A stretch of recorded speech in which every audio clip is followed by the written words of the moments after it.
Assalamu alaikum dear students. Hopefully with the grace of Allah Almighty you all are hale and healthy.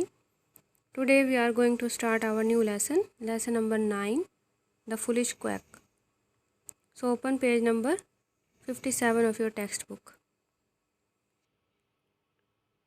Before we start our lesson, it is important to know what is a folk tale. A folk tale is a story that has no known author and was originally passed on from one generation to another by word of mouth. So this folk tale is actually a story that is oral and it is passed from one generation to another generation, so it has no known author. It is usually having ordinary people or animals that act like people. It often finds the same characters, images or storylines in different cultures. Trickster is one of the example of such characters. Change over time as the storytellers add, omit or change details to suit their respective audiences, so it changes over time. Examples are myths, legends, tall tales, fairy tales and fables. You have studied A Thirsty Crow, The Greedy Dog or such fables. These are actually folk tales. These folk tales were told for entertainment, but many also teach moral lessons and tell what values are important to the society. So this folk tale, The Foolish Quack, is also a moral story, moral short story, and it teaches us a lesson. A little knowledge is a dangerous thing. नीम हकीम ख़तरा जान, कि थोड़ा सा जो इल्म होता है वो बहुत ज़्यादा ख़तरनाक होता है, जानलेवा होता है, और हमें वो बनने की कोशिश नहीं करनी चाहिए जो हम नहीं होते। कि हमारी छोटी सी जो गलती है, जो थोड़े इल्म की वजह से दूसरों को नुकसान पहुंचा सकती है और दूसरों के लिए बहुत ज़्यादा नुकसान का बायस भी बन सकती है। The theme of this short story or this folk tale is what is good for camels is not good for old men and women. The story reveals the foolishness of a quack. The story reveals the foolishness of a quack that applied the cure of a camel to an old woman who died instantly and he got the punishment. Let's read the story. One evening, as the sun was setting, some travelers stayed to rest under a clump of trees and loosening their camels, set them to graze. एक शाम जब सूरज गुरूब हो रहा था, कुछ मुसाफिरों ने दरख्तों के झुंड के नीचे आराम करने के लिए क़याम किया और अपने ऊँटों को चरने के लिए खुला छोड़ दिया. It happened that one of the animals entered a melon field. कि ऐसा हुआ कि इनमें से एक ऊँट खरबूजों के खेत में जा निकला. और क्या हुआ कि खरबूजा खाते हुए एक खरबूजा उसके हलक में फंस गया.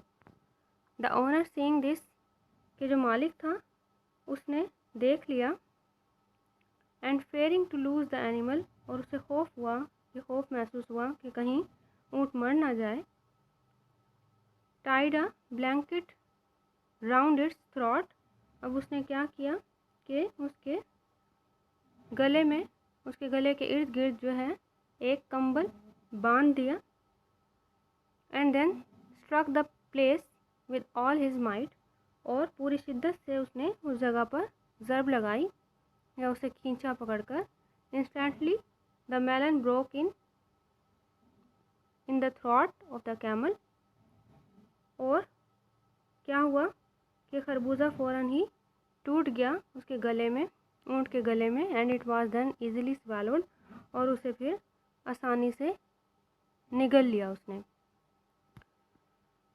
अ certain man who had just come up, एक शख्स जो कि अभी अभी वहाँ आया था। लुकिंग ऑन, वो ये सब देख रहा था। एंड ऑब्जर्विंग दिस प्रोसीडिंग, और सारी कार्रवाई का जो है वो मुशाहिदा कर रहा था। शोल्डर्ड हिज बंडल, उसने अपनी गठरी कंधे से उतारी। And going to the next village,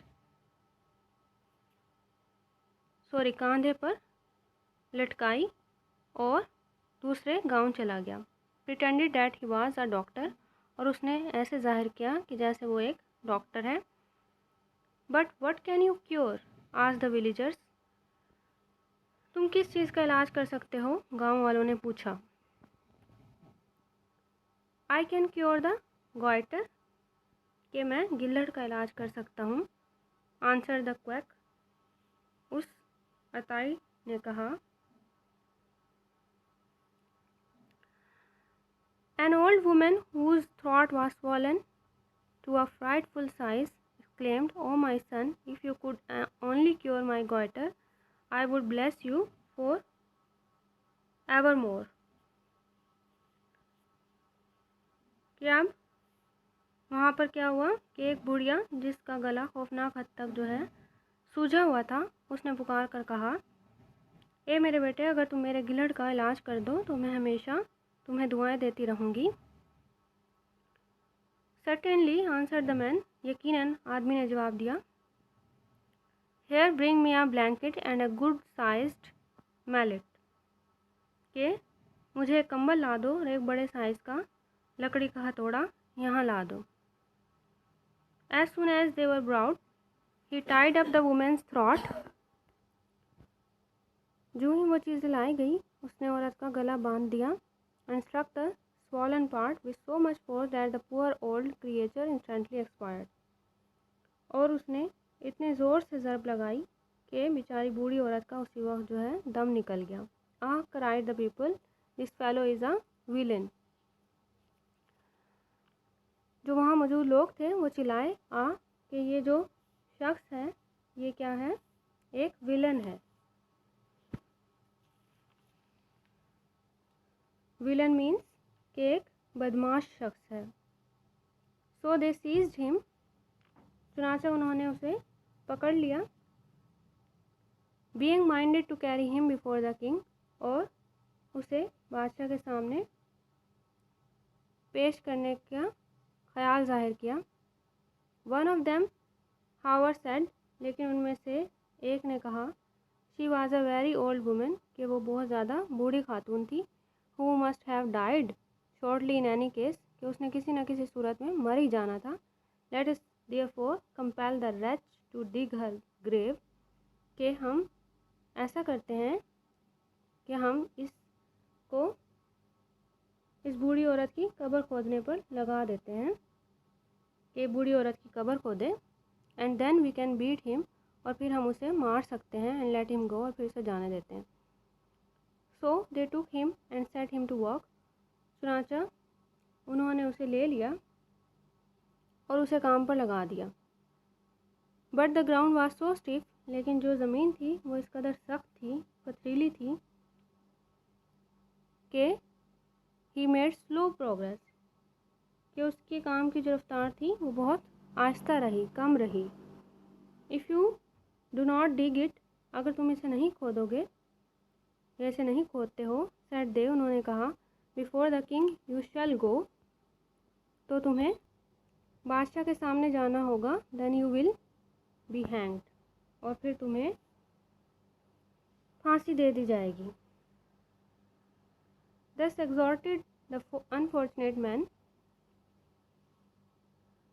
in the greatest fear labored away with all his might, and at last, when the villagers saw that he had finished his task and buried the victim of his mistaken treatment, they beat him well and let him go. इस तरह से वो बदनसीब आदमी इंतहाई खौफ में अपनी पूरी कुव्वत से जो है उस काम में जुटा रहा, और आखिरकार जब गांव वालों ने देखा कि वो अपना काम मुकम्मल कर चुका है और अपने गलत इलाज से शिकार होने वाली बुढ़िया को दफन कर चुका है, तो उन्होंने उसकी खूब दुर्गत बनाई, यानी कि खूब पिटाई की उसकी, और फिर उसे जाने दे दिया। Uninfluenced by the severity of his punishment, के इस कड़ी सज़ा से सबक सीखे बगैर, the man mounted his camel and went on to the next village. यह आदमी अपने ऊँट पर सवार हुआ और अगले गांव चल दिया। And again gave himself out as a doctor, great doctor, और फिर उसने वहाँ जाकर भी अपने आप को हकीम जाहिर किया। And what can you cure, said someone, कि तुम किस चीज़ का इलाज कर सकते हो। वहाँ पे मौजूद जो लोग थे उन्होंने पूछा। I can cure goitre, answered he, कि मैं गिलहड़ का इलाज कर सकता हूँ, उसने जवाब दिया। This time it was an old man who offered himself for treatment, और इस मरतबा एक बूढ़े आदमी ने अपने आप को इलाज के लिए पेश किया। But the pretended doctor said, लेकिन जो बज़ाहिर डॉक्टर बना हुआ था, झूठा डॉक्टर बना हुआ था, दिखावा कर रहा था जो डॉक्टर बनने का, उसने कहा, लुक हियर, यहाँ देखो गुड पीपल, अच्छे लोगों, I shall do my best to cure this case, कि मैं अपनी पूरी कोशिश करूँगा कि इसका इलाज कर दूँ। बट रिमेंबर, लेकिन याद रखो, if I am so unfortunate as to kill him, लेकिन अगर मैं बदकिस्मत रहा और फिर ये शख्स मर गया, I am not to be compelled to dig the man's grave, तो मुझे इसकी कब्र खोदने के लिए मजबूर ना करना। A pretty sort of doctor you must be, के तुम ज़रूर कोई मामूली किस्म के तबीब हो। वो सब चिल्लाए। Before you begin your treatment, कि इससे पहले कि तुम अपना इलाज शुरू करो। You are talking of digging the patient's grave, कि तुम इसकी कब्र खोदने के बारे में बात कर रहे हो, इस मरीज़ की कब्र खोदने के बारे में। Away with you, we shall have nothing to do with you, कि हमसे दूर हो जाओ, यहाँ से भाग जाओ, चले जाओ, कि हमें तुमसे कुछ काम नहीं लेना। हेयरिंग दिस, ये सुनकर, the pretended doctor began to say to himself, कि उस झूठे जाली डॉक्टर ने अपने आप से कहना शुरू किया, what an extraordinary thing this is, कि कितनी गैर मामूली बात है। My best plan surely is to return to the camel man, कि मेरा बेहतरीन मंसूबा यकीनन यही है कि मैं उन कैमल मैन के पास चला जाऊं। एंड टेल देम, और उन्हें बताऊं, they have not shown me the right way to cure this disease, कि उन्होंने मुझे सही तरीका नहीं बताया, सही इलाज नहीं बताया उस बीमारी से निपटने का। Perhaps they will advise me, गालिबन वो मुझे कोई मशवरा दें, हो सकता है कि वो मुझे कोई मशवरा दें। Okay girls, we have studied this lesson, half of the lesson. We will study the remaining part tomorrow, inshallah. So what you have to do, you have to learn the meanings of difficult words. You have to understand what has been said or described in this chapter. You have to prepare it from the point of view of MCQs, from the point of view of short questions, and you also have to prepare translation. Okay. Thank you very much. Take care. Allah Hafiz.